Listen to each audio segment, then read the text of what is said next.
Okay, and wait no longer, Season 3, new intro, new episodes, new everything.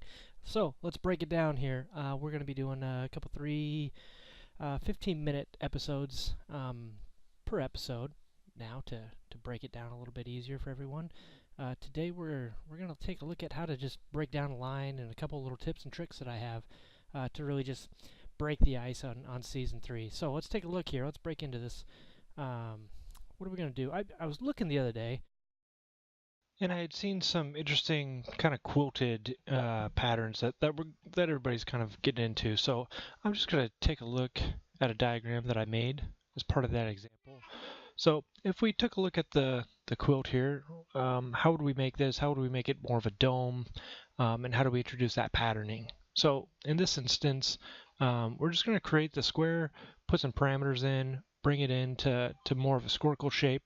That's a squared circle shape, and then start to go from there. And we might only get into just the first few portions of this here. Build this thing up and get people used to really quickly creating parametric models that are use the visual programming tool, Dynamo, of course.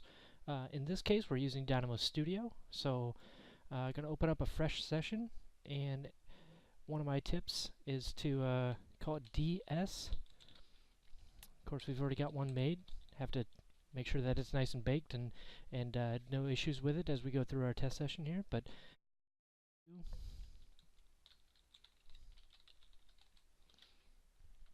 okay, perfect. So let's get back to that diagram, right? So we're going to start off. This is just how I interpret it.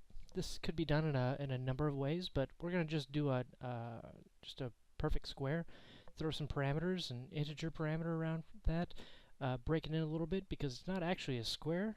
It's actually kind of a squared circle, a squircle, if you will, right? So there would be a perfect square, and here it's got this kind of edge that comes in on it. So it's a little bit more complex shape than people give it credit for. So let's take a look at what we would do. So obviously I want a rectangle. Rectangle can be a rectangle. A square can be a rectangle, but a rectangle can't be a square, right? Yeah, that makes sense. So we're going to do a rectangle by plane, right? So there's a number of ways we can do a plane. It'd be really easy to just type in plane because that's the input. XY plane because I want a flat plane, but if I wanted it vertical facing me or if I wanted it vertical facing away, then I pick a YZ or an XZ. In this case, we're going to do an XY.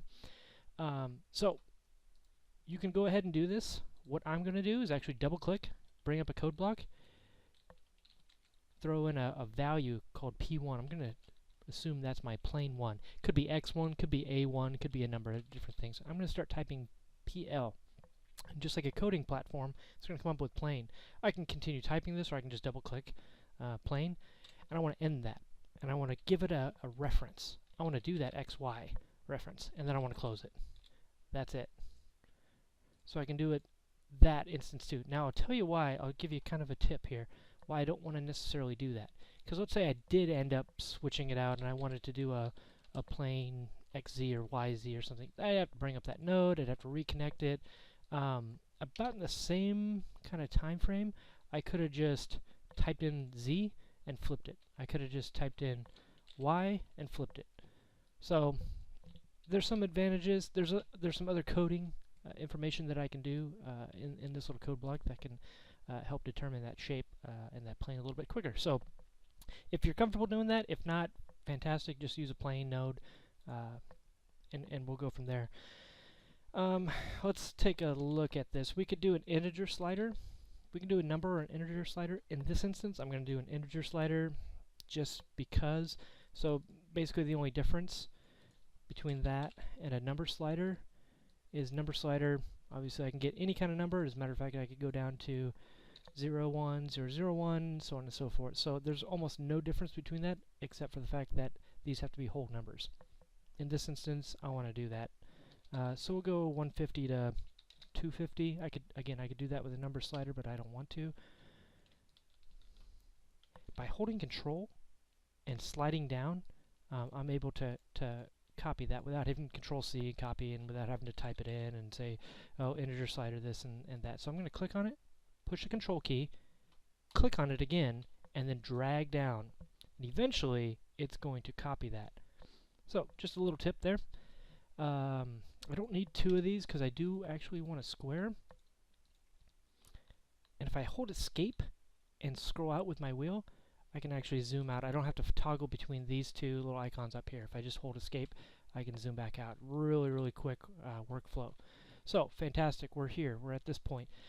We can actually put this up on Fractal. We can put this up to web, and we can do all kinds of fun stuff with it. The second I do what I want to do, which is type in curves divide.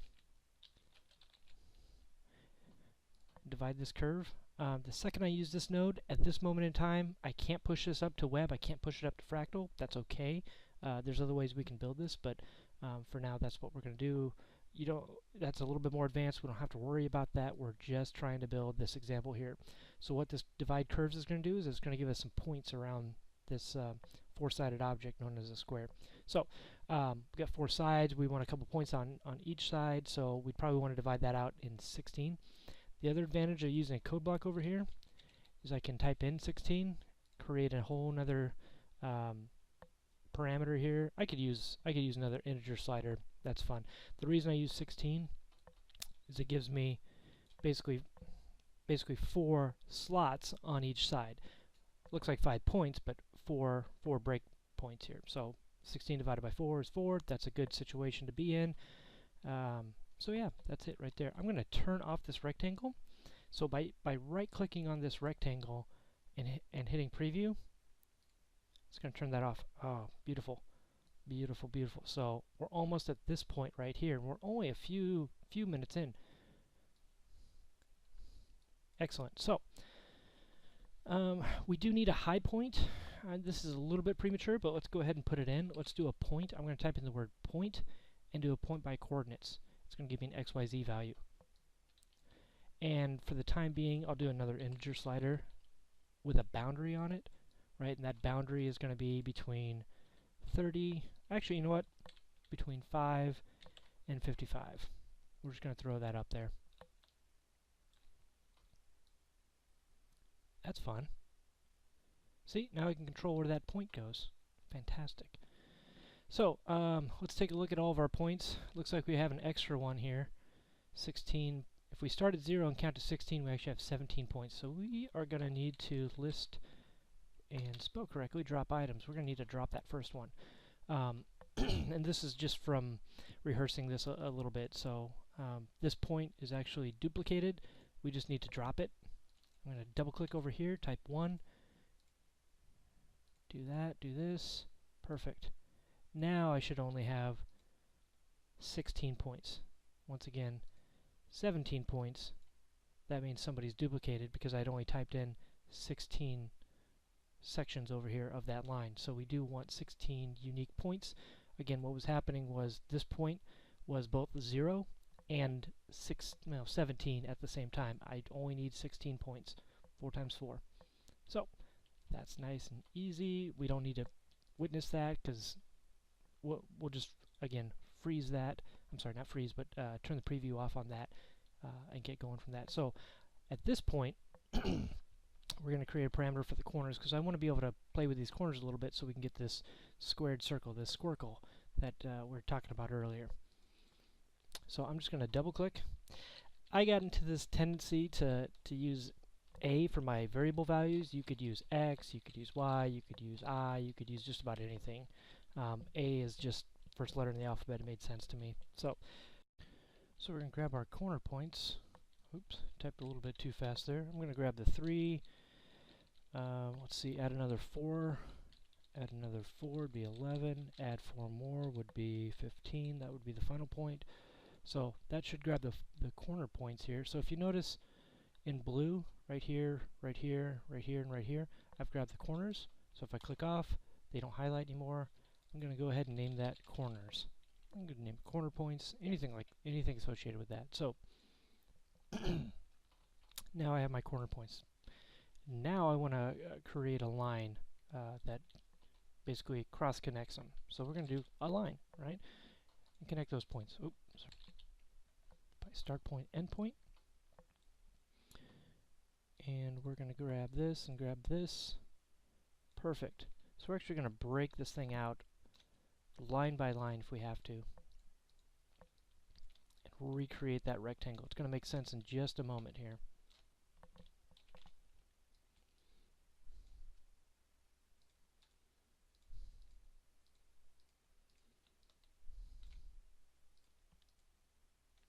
Okay, let's look at that. Perfect. Okay, running out of time. Let's create. Let's connect all these up so that they're one list. So a list is going to not combine, but it's going to at least give me the option to select all of them at the same time. So now that I've done that, I can actually hide all these lines in here. Perfect. Now they're all one selection as opposed to disassociated selections. So we're going to do that curves divide curve again, but we're going to do it by 4 this time.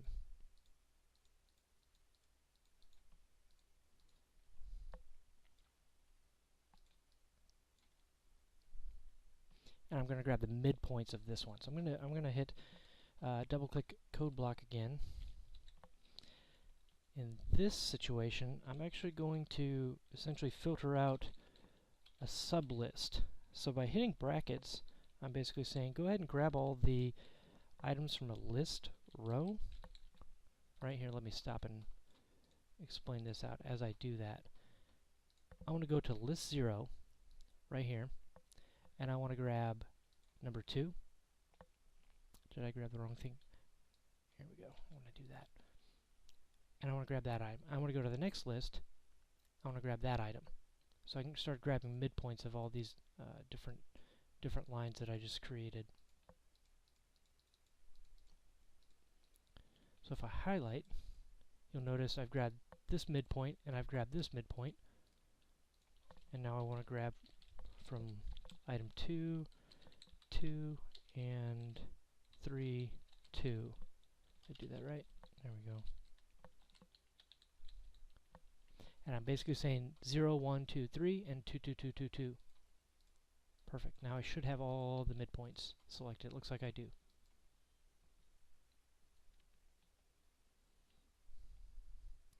So we need to create some more lines.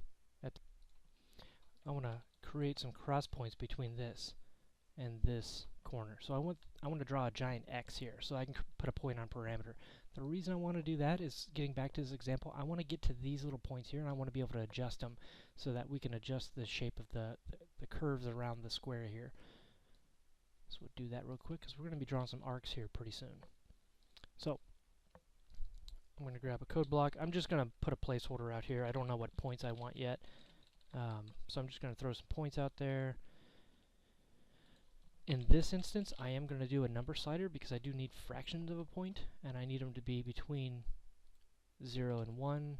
As a matter of fact, I need them very small, 0.5. I'm just going to do a 9.5. And then I want the opposite point of that, but we'll get to that in just a minute. Let's do a line. Let's connect these corners so we can make that X point. And we need the drop item list. And we actually need 3 and I believe 11. I'm just going to take a quick guess here.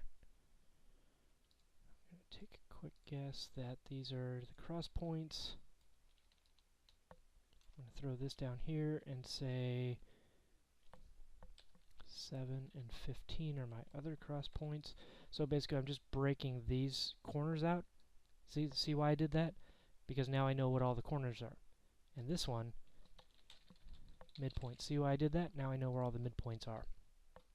Very handy when you're trying to make the shape that we're trying to create. You need to know all the points, but obviously corners are very important and midpoints are very important.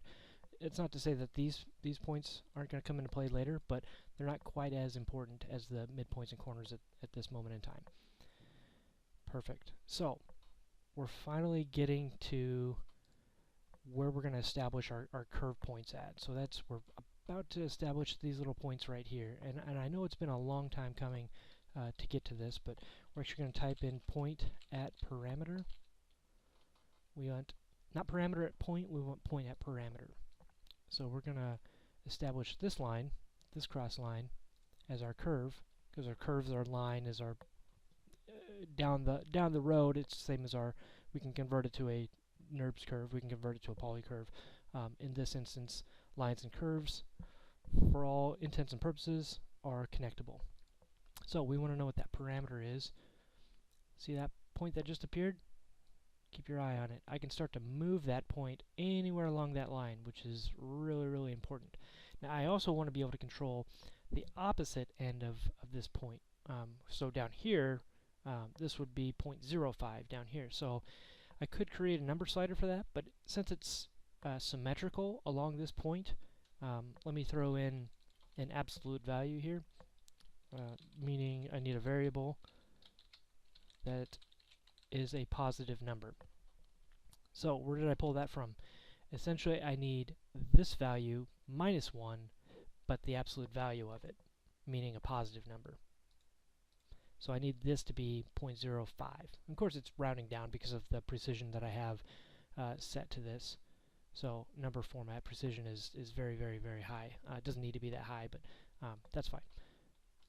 Let's copy this one down. We need to grab this line with this parameter.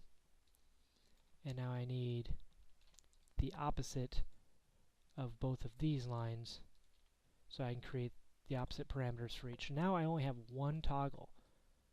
And see how they both, I'm sorry, all four of them meet at some point. We've got it. Those are the points we need. We no longer need to view our cross in there, and I don't believe that we need to view our outside edges. We're back down to our points here. And now we can start to build this shape right here. Fantastic.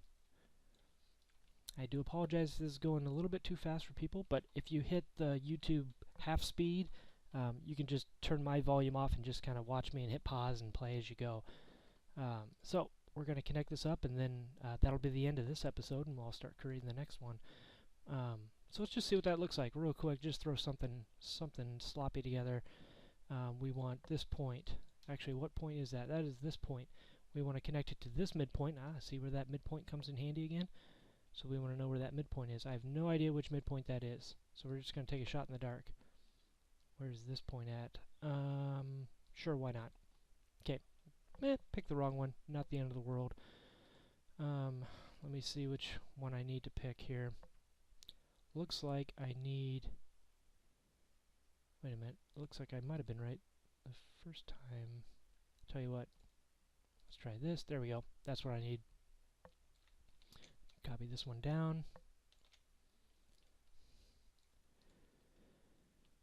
That's probably wrong. That's probably wrong. So if I want this point, then that means I want this midpoint. That means I want this point at parameter. So where's that point at parameter at? Perfect. Take a wild guess. It's one of these.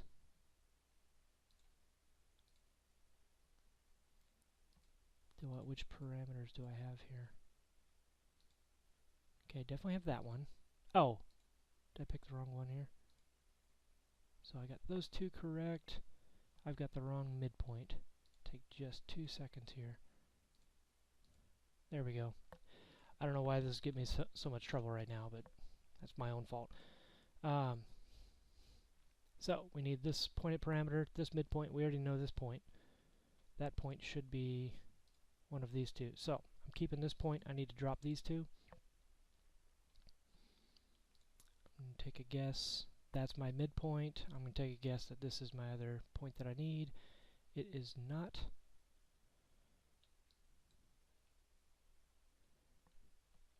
So I need, let's try this midpoint. There we are. Yeah. Now it's just a matter of, come on now. Now it's just a, let me Control C, Control V. Now it's just a matter of finding out which one's which here. So we know we got this point, so everybody else can bail out. And we know we need this point, which, if I remember correctly, is this. So we've got our two controls there, and by process of elimination, we know that one creates that. So now this gets fun, because we can create a lot of interesting shapes just on this alone. just by this kind of control parameter. Very interesting to be able to just do this on the fly. Okay, we've got our sort of squared off circle with some points out here. It's beginning to look like our original shape just a little bit here. Well, that's it. We'll do part 2 here in a little bit and continue on in this process. Hey, thanks for watching. Don't forget to subscribe to the channel for more Dynamo action. Talk to you later. Bye.